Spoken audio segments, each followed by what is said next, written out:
好，带你来看到的是，当川普呢，他宣布了有关于半导体的关税之后，很多人都爱看。那美国呢？美国他们自己内部如何反应？因为呢，他在讲100%关税，但是如果你有回来设厂的话，那没有关系。他特别还强调，你钱先回来，然后没有真的开始投入设厂，但是呢，你有这个计划，然后钱有先拿回来，有这个预算，我们就可以来讨论了。他讲的其实不就是给苹果一个方便嘛？因为苹果马上就宣布加码投资6000亿美元。您必须要理解，川普他也知道啦，你这个库克要回来哈，外面的厂房很难移回来，但是你要移回来哦，这个意思大概就是这样。所以呢，后续他们会持续的再进行追踪，而美国现在也要追踪的是人工智慧晶片的流向。当然，就是说辉达那些不能卖的已经被盯上了，要告诉你不要卖到中方去。而另一件事情呢，则是白宫这边的科技政策办公室主任了，他在出席 APEC 聚焦人工智能会议的时候，特别强调说呢，他们在兜售美国人工智能的战略要跟亚洲国家合作，是因为不要让他们去跟中方合作。换句话说，我马怎样以乌啦，但我们是竞争对手，我跟你比较好，你用我的好吗？不要去用他的。川普更直接的讲了，说反正我们最厉害的就是一定可以找到特定用途，然后我们还可以帮你客制化制定定制。这个呢，不是一刀切的产品，适用你各种方式。你看，会做生意、会讲话就是这样。美国媒体长呢，黄仁勋要再到白宫里面去会见川普，大家就在问，那他们这一回又在讨论些什么东西呢？川普这个人其实敌跟友会分得蛮清楚的，像现在很明确的跟印度他怎么看怎么不顺眼，最新的一个宣布。不是25%关税而已，它现在是直接飙到50了。原因就是你现在一直在买俄罗斯石油嘛，我已经跟你讲了，你为什么不听呢？到底为什么谈崩的？好，现在呢说，其实他跟莫迪2个人都软不下来，所以他们2个人都在等对方先低头。现在反正就是已经谈爆了，已经2方没有办法再继续谈下去了。官员讲啦，其实最重要的内幕就是误判加上沟通失灵啦，因为他们两边其实谈了有5轮，也算是最早谈的其中之一。可是就是一些政治误判、错误的讯号，然后分歧，才会导致双方越来越紧张。印度的央行行长呢，甚至直接讲了。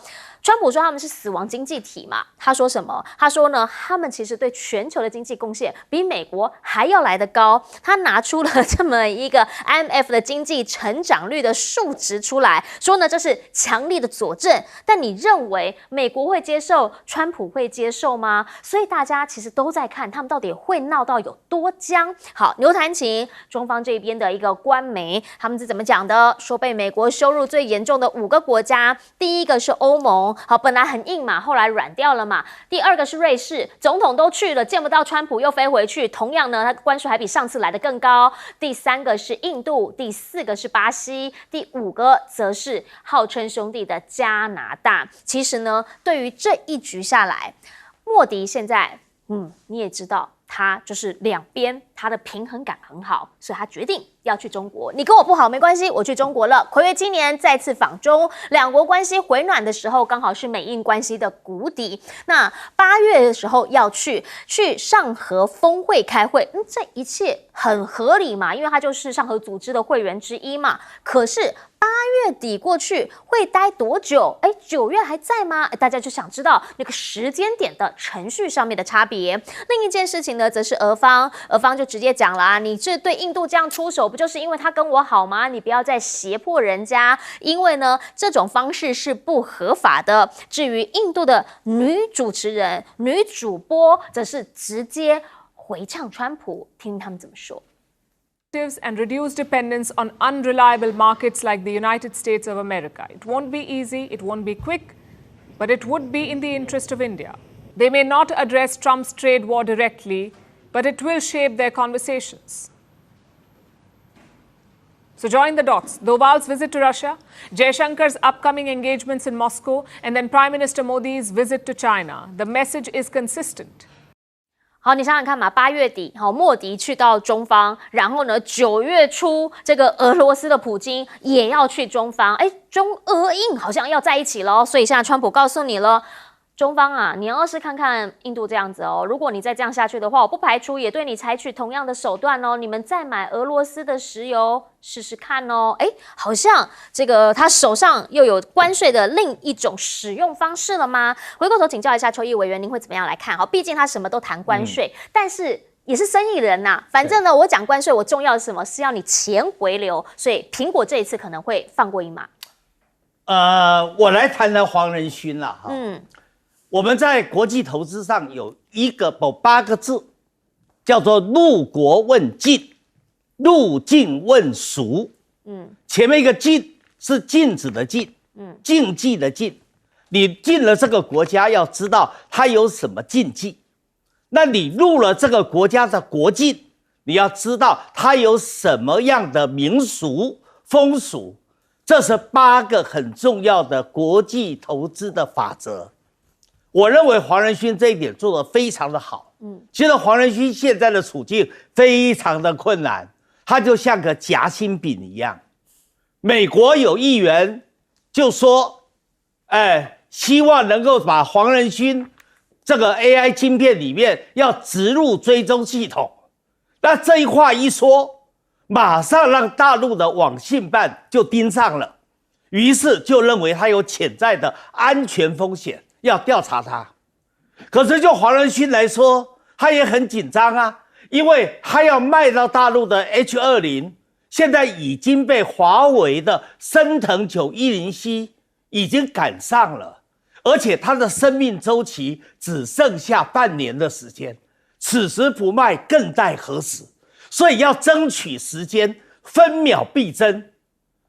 所以呢，他在这种夹心饼的情况之下。你看看他的做法，他到台湾一口闽南语，然后会跟婆婆妈妈哈拉，然后喜欢到夜市里面吃小吃，强调他在台南长大，然后呢到了美国西装笔挺，讲流利的英文，然后到了大陆穿唐装，然后讲普通话，讲的也非常的好。这个其实就代表了一个要去做国际投资，没有3两3，就不要上梁山，要学黄仁勋。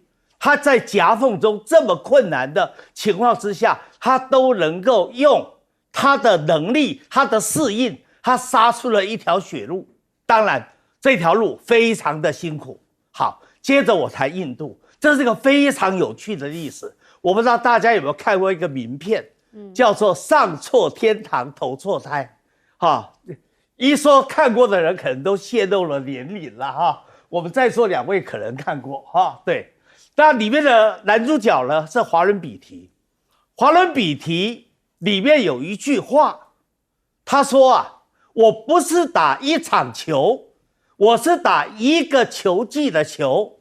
我在教Game Theory 的时候，我就会告诉我的研究生说，你基本上不是玩一个 game， 你是玩连续的好几个 game。今天甲亢且说，印度该是转向中国的时候了。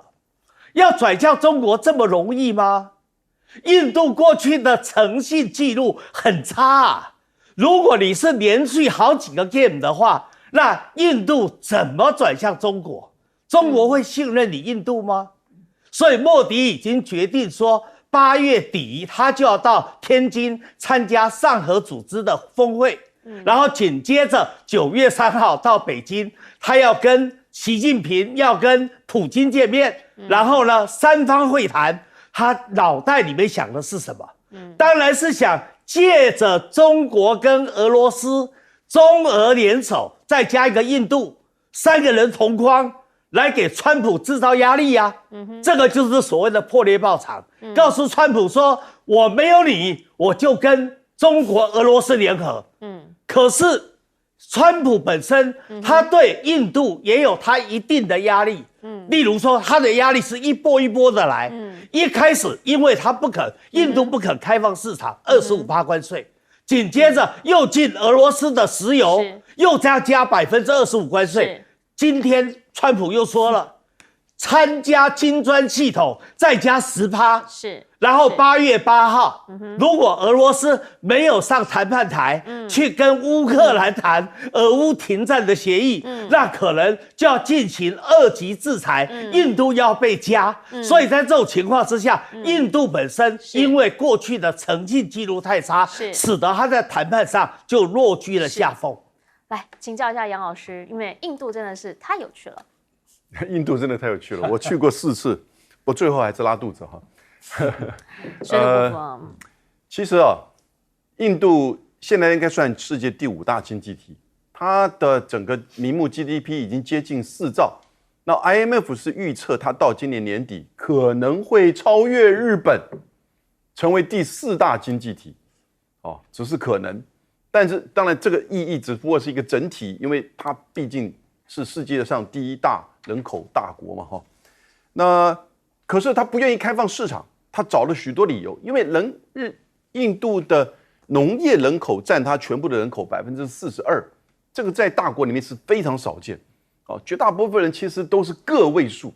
那农业就代表了他的政治选举，他现在人民党的政治基础，所以他不愿意开放这一块。这也是为什么他之前退出那个 RCEP， 哦，不愿意参加 RCEP 的这个自贸区。同时呢，他也不愿意投资美国。哎，你不是第4大经济体吗？即将，但哪有钱呐？哦，所以这样子的印度让川普就看得很生气。可是川普其实，哦，我觉得是这个项庄舞剑，意在沛公，也就是俄罗斯啊，他在这个时间点刻意的去打印度，也是告诉俄罗斯，我可能要针对你最主要的买主印度下手。如果你在俄乌战争上面你再不退让，我可能会扩大。哦，所以印度，你觉得他不懂吗？他配合演出啦。印度从来不是一个完全靠左或完全靠右，也不是完全靠西方，也不是完全是全球南方。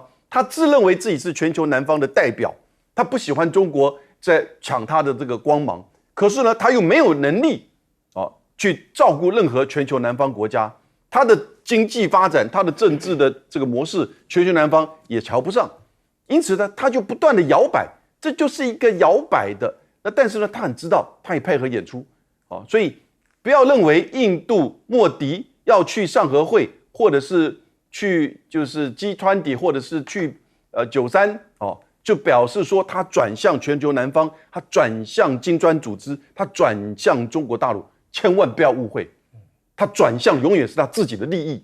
而这个时候，他配合川普在针对俄罗斯的这场秀上面，我觉得他演得蛮好，贾抗姐骂得很好。你看吧，下个月回来，他又开始在骂俄罗斯、骂中国，你等着看。请教一下副司令。我认为印度它是底气不够，但是姿态太高。印度是世界上人口第1大国，14亿多，14亿4千多万人，比中国大陆人还多。但是他问题现在是卡到，就是他既然底气不够，那他是有求于美国，那他在这一方面是被美国卡到脖子了。我们看在去年2024年，印度对美国享受大量的贸易顺差，印度赚美国人的钱，总共赚了457亿美元啊。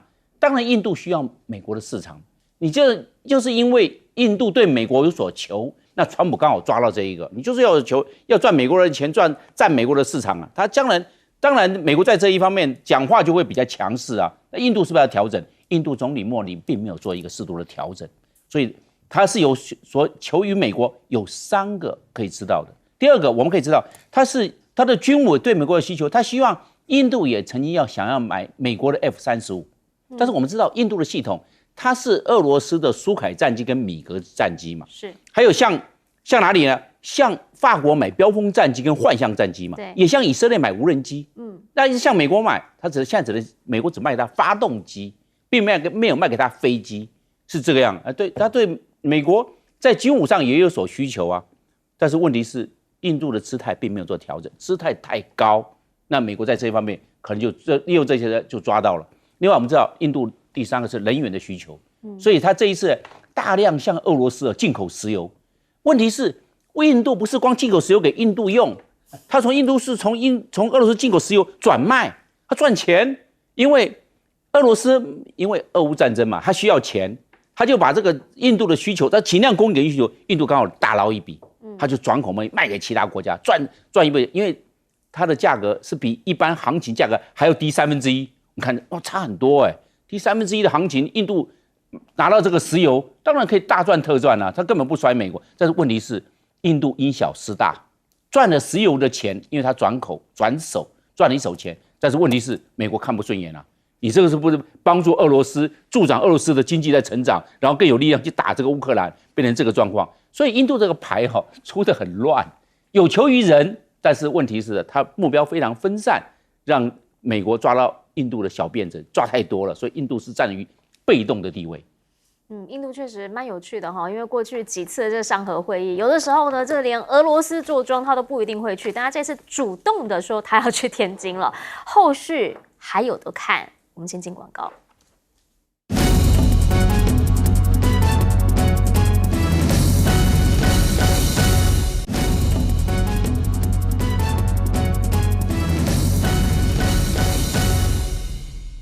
好，其实呢，我们讲到了俄罗斯，现在大家都在看到底他们跟美方双方，因为前几天不是讲嘛，这个核武啊什么的，可能现在有一点点的这种核威胁的紧张氛围感，然后媒体又看到，哎呦。奇怪了，川普没事去屋顶走干什么啊？这个呢是网络上面美国媒体讲了，很罕见的看到他在白宫的屋顶上散步。ABC News 就直接讲说他到底为什么去散步？川普说他只是出去走一走而已。好，但是呢，这个 The Daily Beast 怎么讲？说他们是在筹备一个与宴会厅相连的美丽事物，不讲说是什么内容啦，甚至还开玩笑说，哎呦，说不定我们是要造核飞弹哦。但是大家现在只要听到核其实真的都有点紧张。好，毕竟啦，美俄之间最近开始对话了，那希望把原本的紧张氛围慢慢降温。这个是美国的特使，他现在又进到了克里姆林宫，直接跟普京对话，已经是今年第5次访问俄罗斯了。而卢比奥的讲法是，这个对话有显著的成效，36小时之内，他们就要来决定是不是要制裁俄罗斯，对他实施2级制裁。但对于川普来说，他最希望的其实不是制裁，最希望的是普京，你谈一谈吧。俄乌战结束吧，这样搞下去我有点难。好，所以呢，现在纽时也说了，普京最快很有可能，下个星期就会跟川普来会面。川普这边的讲法是，他也会把泽伦斯基给拉进来，那就变成3方会谈了。3方会谈能不能谈出什么样的眉目？能不能够至少先停火？好，做得到这一点，基本上呢，川普就是大胜利了。但是呢，对于美俄来讲，现在双方呢都已经相继退出了中导条约之后，大家想问，原本呢是当时在冷战过后说要限制军备竞赛，现在通通退出，那会不会另一场军备竞赛会再次的进行当中呢？俄罗斯媒体最新的一个报道说，俄罗斯要跟中方在海军的部分亚太进行联合巡航。好，这一次呢，俄罗斯的太平洋舰队跟中方的海军舰队一起要进行联合的火炮射击。其实这几年陆续都有，但是呢，在这一次因为有反潜有护卫舰，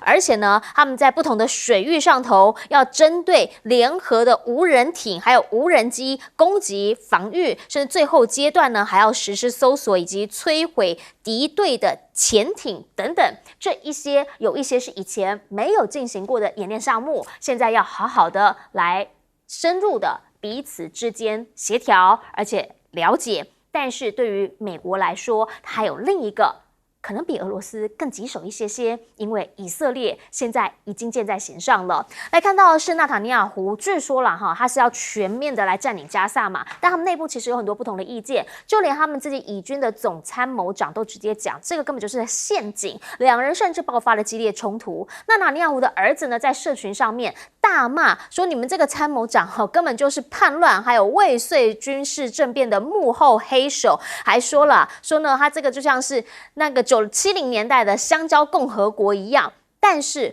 所有的人的看法都是，这到底是不是纳塔尼亚胡抓着所有的以色列人民往前走的一场豪赌？这是他们当地的一个经济学教授就讲，因为目前加萨这边经济的状况是完全崩溃的，然后呢，大家都依赖外援，如果你这个时候全面占领，那对于里面的人来说，难道不就是另一个无底洞，甚至有可能根本就是危及他们的生命吗？埃及总统说，这可能会变成一场屠杀，不是只有对于加沙人民来说，还有被俘虏的这一些以色列的家属，他们就在讲了，他们家人还在里面。你本来说要去救我的家人，你现在直接说你要全面占领我家人的安危，你有考虑过吗？你真的还有想要救我的家人吗？回过头就想要请教一下永明老师，您会怎么样来看？好，这个呢是美国媒体现在讲说，哎呦，看到白宫上面有个人影，哎呦，竟然是川普，川普还说这跟核飞弹有关。他想要跟普丁见面，他想要跟泽伦斯基三方会面，谈定俄乌战争的停战停火。我一句话评论：见面好安排，条件却很难谈啊。那以前2018年到2019年3次，川普跟金正恩见面，1会、2会、3会，新加坡河内，后来还跨越板门店，那是为什么？他希望金正恩放弃核武。现在你要普丁停止俄乌战争，两个当然不一样了。其实普丁在这个时间点，他条件提出来是很清楚，你只要确认他占领的区域，甚至整个乌东四州，都法律上实际上是属于俄罗斯，但是在乌克兰这边能够接受吗？你川普能够接受吗？这就很难了。欧洲能够接受吗？那只有最后战争来决定一切。所以我觉得拖的可能性比较高，但也还是有可能，因为关键在普丁，也就是说，他觉得也许是不是这个时间点是一个下台阶。至于川普，你搞那个什么2次制裁，就我刚刚讲的，现在是针对印度，那印度也配合你演出，要打印度的样子，那印度就叫，然后就跑到中国去。可是呢，接下来是不是真的要再进一步制裁中国？因为2级制裁最大的两个，一个是印度，一个是中国大陆嘛，买你的石油，这个大概不可能的。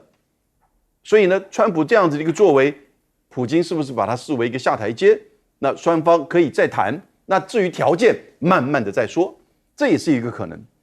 所以，另外呢，就在讲到加沙地区，其实一开始大家都知道，内塔尼亚胡就是要建立一个大以色列，从现在的东耶路撒冷、约旦河西岸以及整个加沙地区发生了恐攻，他就整个军事进入，现在造成6万多人的死亡，而正在加沙发生的却是一个种族灭绝的大饥荒、大屠杀，全世界都受不了。英国现在要承认巴勒斯坦国，然后呢，法国要承认，加拿大要承认，大家都要承认。这些英法这些国家其实蛮恶心的，当初不就是你们这些帝国主义者制造了这个问题？两国方案讲得好听，从来不是你们支持的。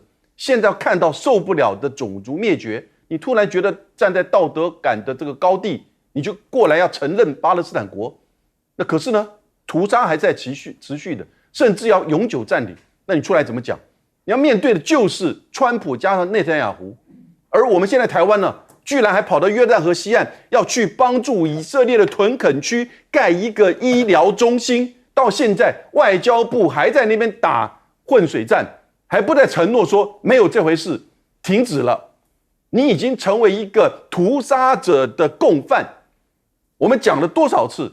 民间团体，全世界的民间团体都出来指责台湾了。你到现在还这么做，这就是这个月、上个月7月到现在的事情。你连道德高地都站不上去，你还想要抗中保台？来，我们请教一下副司令。那个川普说他想要做核飞弹，我认为困难度非常的高。因为为什么？因为第一个，这核飞弹的话，它重量会重，它拿核子动力来推动，那它的反应堆、小微型的反应炉，现在的技术还没有做到微型化，那所以它是非常重的。那飞弹是要飞在空中，甚至飞到太空，那你这个推力在那么重的状况之下，推得动吗？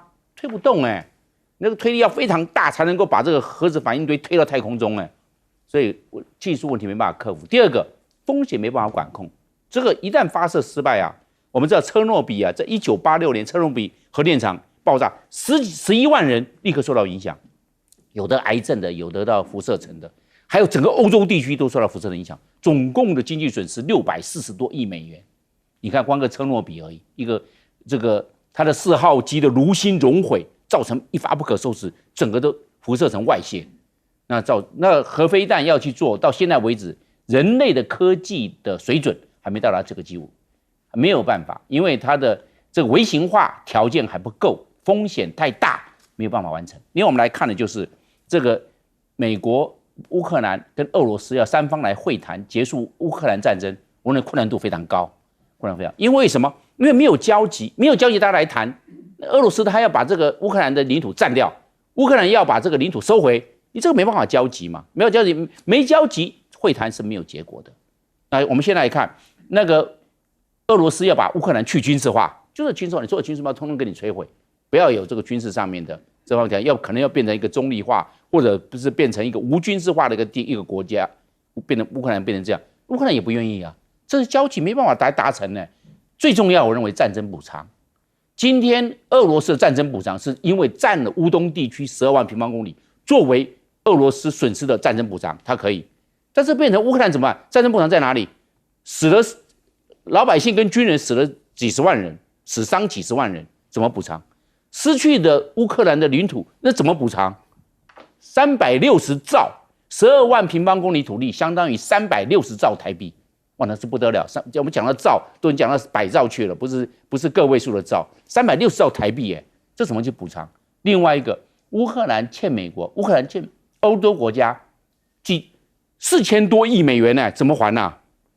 买武器装备的，还有借了钱去雇这个国际雇佣兵，还有买这相关的武器装备，还有对战争的牺牲的这些军人眷属做补偿，这些钱怎么还？4000多亿，总共加起来。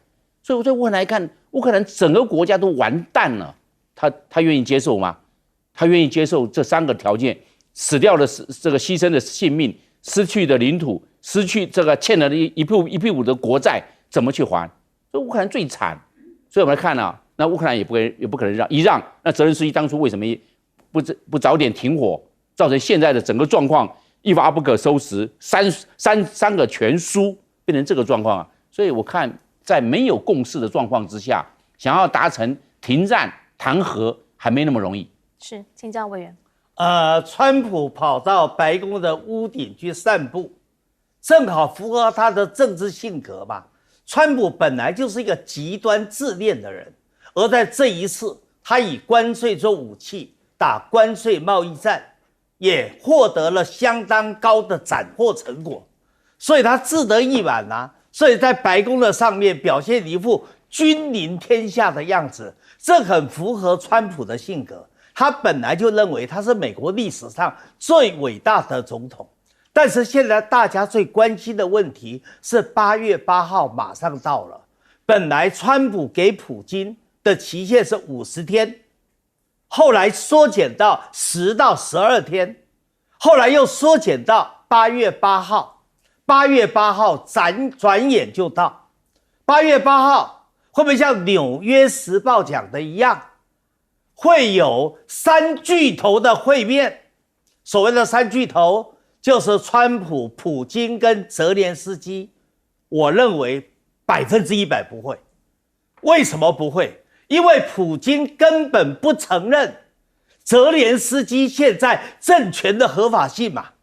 他今天如果跟泽连斯基同台去做谈判，那不是等于自己打脸，承认了泽连斯基政权的合法性吗？其实啊，普京的策略本来就是用军事的压力，空中、地面的军事压力，来逼迫乌克兰的内部自己发生内乱，逼泽连斯基下台。这就是普京原来的策略吧。好，那现在如果他跑去跟川普、跟泽连斯基3巨头会面来谈停战协议，那不是把自己的局给坏掉了吗？我认为普京的做法，他会派个代表去，而派个代表去，但是俄罗斯的军队对乌克兰的攻击不但不会减缓，反而会加强。就目前为止，俄罗斯对整个乌克兰的不管空中的轰炸，或者是地面部队的推进，可以说正好在势头上面。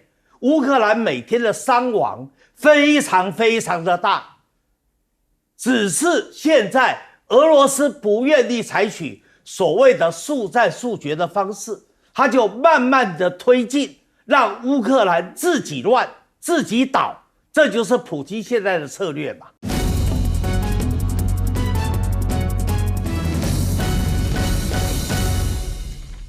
大家晚安，我陈燕莹，欢迎来到新闻大白话。接下来这一小时国内外大小事，要用您听得懂的话说给您听。先来介绍这一小时来宾，首先介绍是文大国际所教授邱毅老师，主持人好，大家好。还有前国安会副秘书长杨永明，叶英好，各位朋友好，以及前空军副司令张延廷。叶英好，大家好。好，要首先带你来看到的是，川普现在呢又有一个新说法了，针对于半导体的关税要征收100%，听听他怎么说。We'll be putting a tariff on of approximately 100% on chips and semiconductors. But if you're building in the United States of America, there's no charge, even though you're building and you're not producing yet in terms of the big numbers of jobs and all of the things that you're building. If you're building, there will be no charge. So.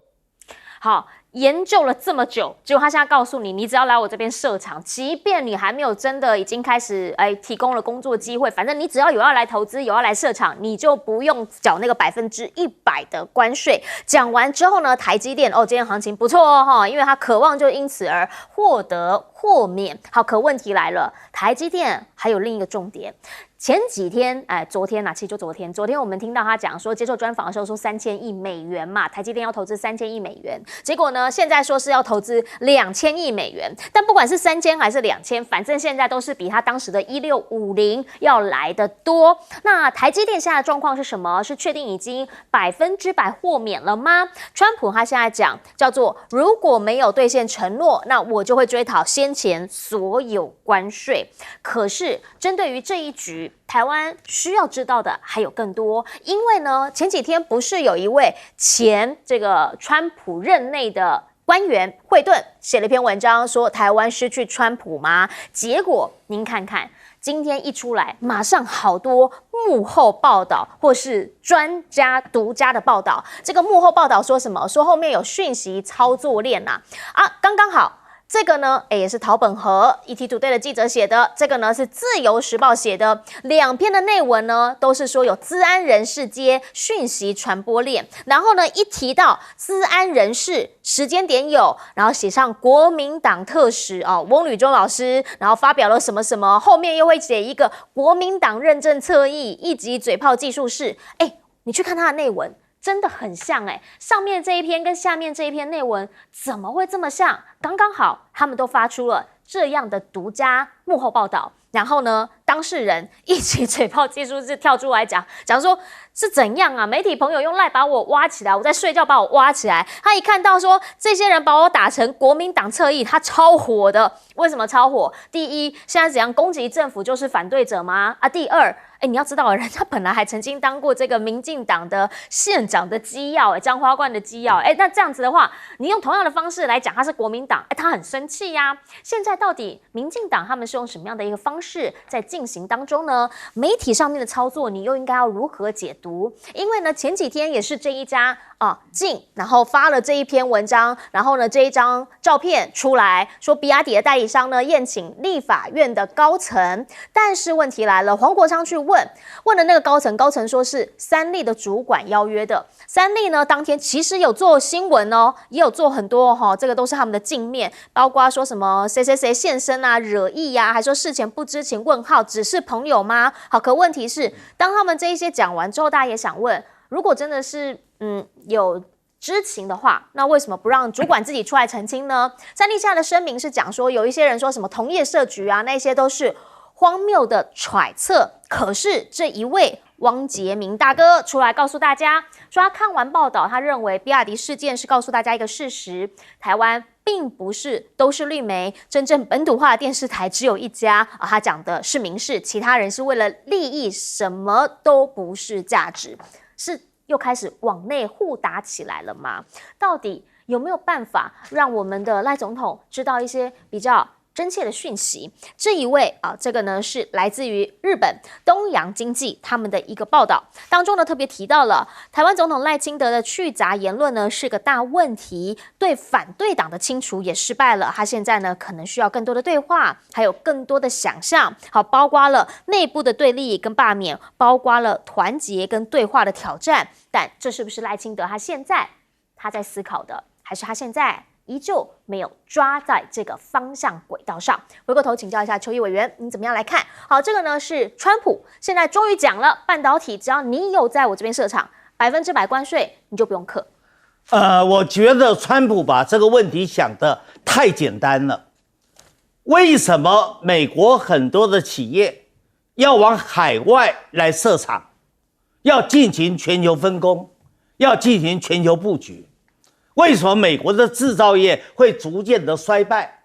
它不是只有关税本身的问题呀，那是因为在美国，你人力的成本太高，工会的压力太大，而且劳工的伦理跟一些所谓开发中的国家又有很大的差异，所以你想要用关税的因素，要逼迫很多的企业回流到美国来设厂，我认为是天方夜谭的。其实叶伦早就说过了，这样子做法叫做痴人说梦。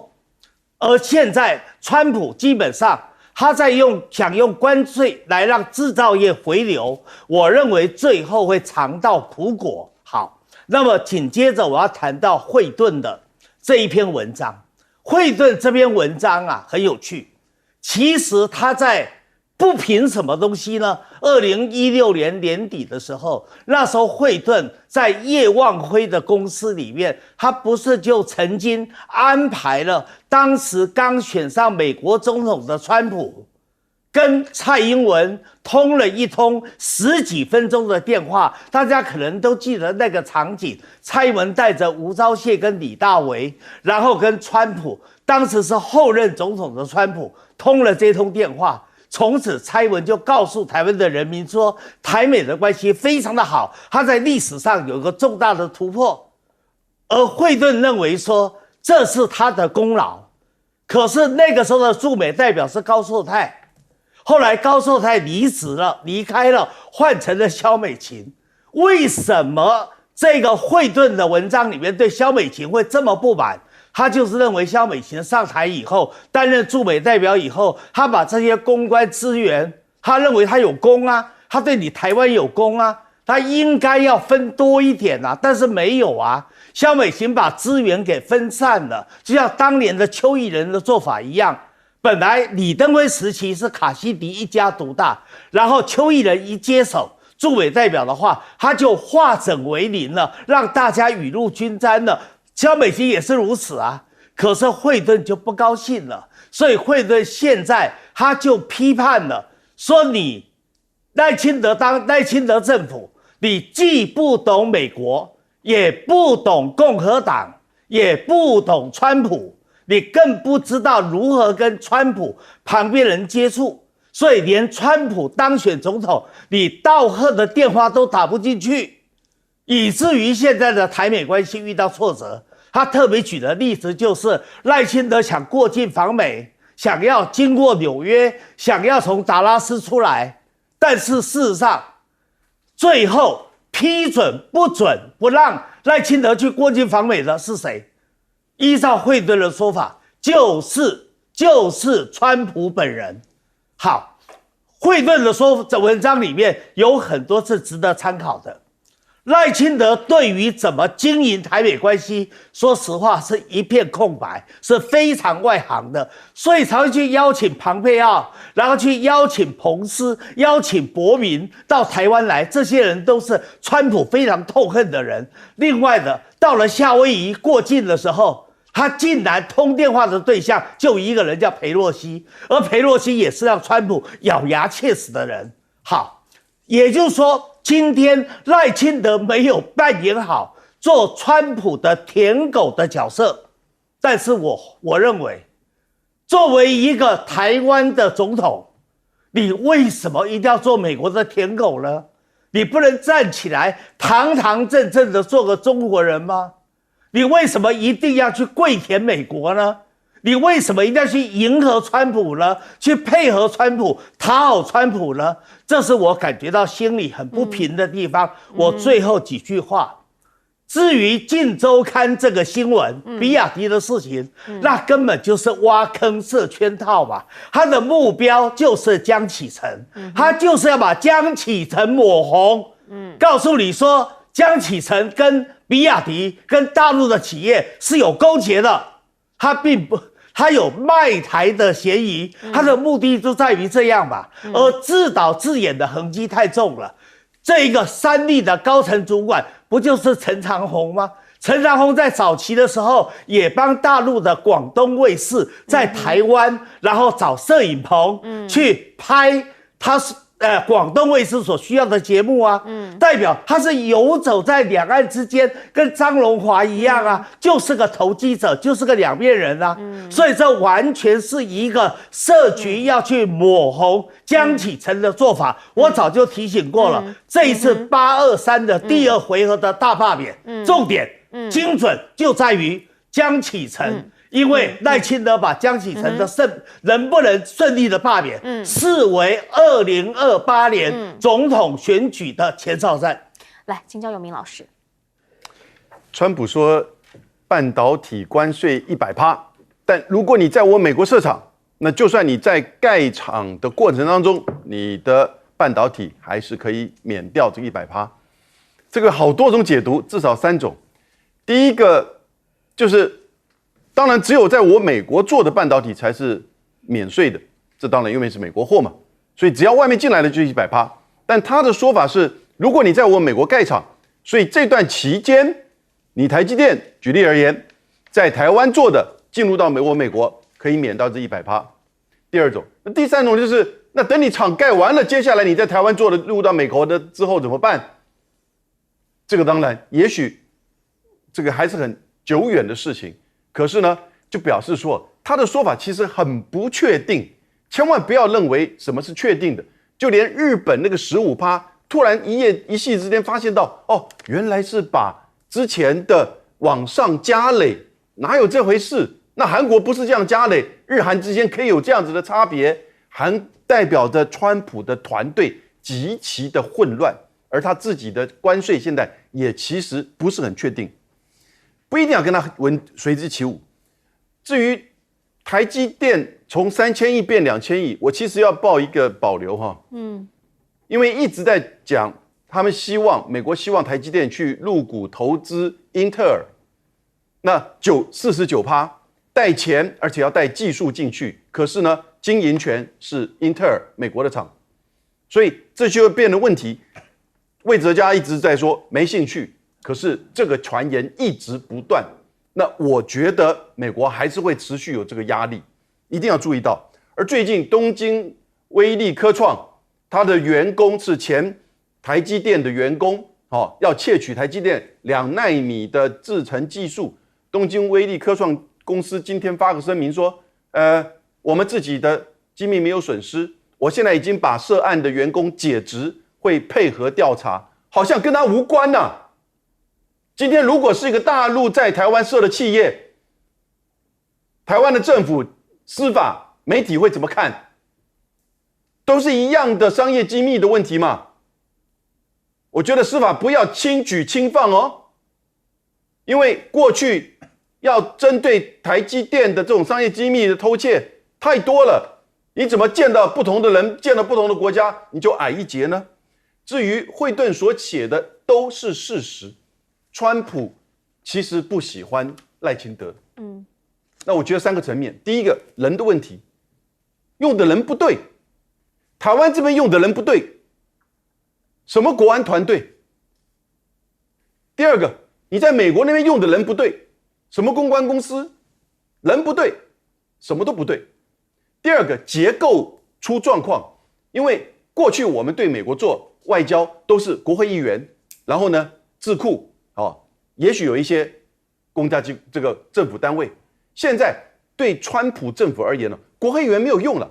共和党就算在国会是多数，你找国会议员，他也不知道怎么去跟川普联系上，他根本不敢帮你台湾讲话。所以这个结构变了，而台湾这边还不了解。你一定要有管道跟川普直接沟通。第三个呢，你的战略定位错误，因为你就是亲美抗中嘛，那你战略定位错误，你怎么去在现在川普越来越重视中国大陆，越来越重视北京的情况之下，那你怎么把自己的意见放在他的桌上？他当然就把你放在一边了。所以人结构战略定位错误，川普其实真的越来越不喜欢赖清德，而赖清德不知道自己错在哪里。请教司令。那我们可以看了，这个民进党最大的问题啊，他就是不耐批评。你要讲事实，一讲事实之后呢，只要是对民进党不利的，他马上就甩锅，没有办法去认真的去检讨。他应该有一个自我检讨跟修复的机制，对民进党来看是比较好的。像以前的讲的说有假学历的，或者论文抄袭事件，都是政治人物嘛，被做检视。他说啊，这个是认知作战，后来一查，真的是抄袭耶，后来一查，真的是假学历耶。结果这些他就讲，只要是民进党不利的，立刻就说啊，他是中共同路人呐，就变成这个样了。怎么可以这个样呢？他应该是要虚心检讨，我们来查一查，认真的我们来检讨，然后改进。没有，马上先否决，然后甩锅，就是这样的否认。后来查都是事实。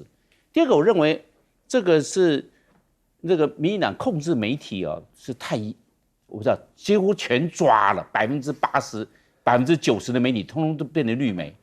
变成这样，媒体是来监督政府的，全世界的民主国家媒体都在监督政府，只有台湾的媒体是监督在野党，在野党没有任何资源，没有任何官位，也没有任何的这些我们讲的职位的分配都没有嘛，那怎么就会这个样？这个媒体应该监督在这个不能监督在野党，媒体要出来监督政府施政作为有没有正确，有没有为全民所想，救灾的速度快不快，有没有贪渎。有没有政策的错误都要来检视嘛？没有，今天没见到在野党，这是非常滑天下之大稽，怎么会有这种现象呢？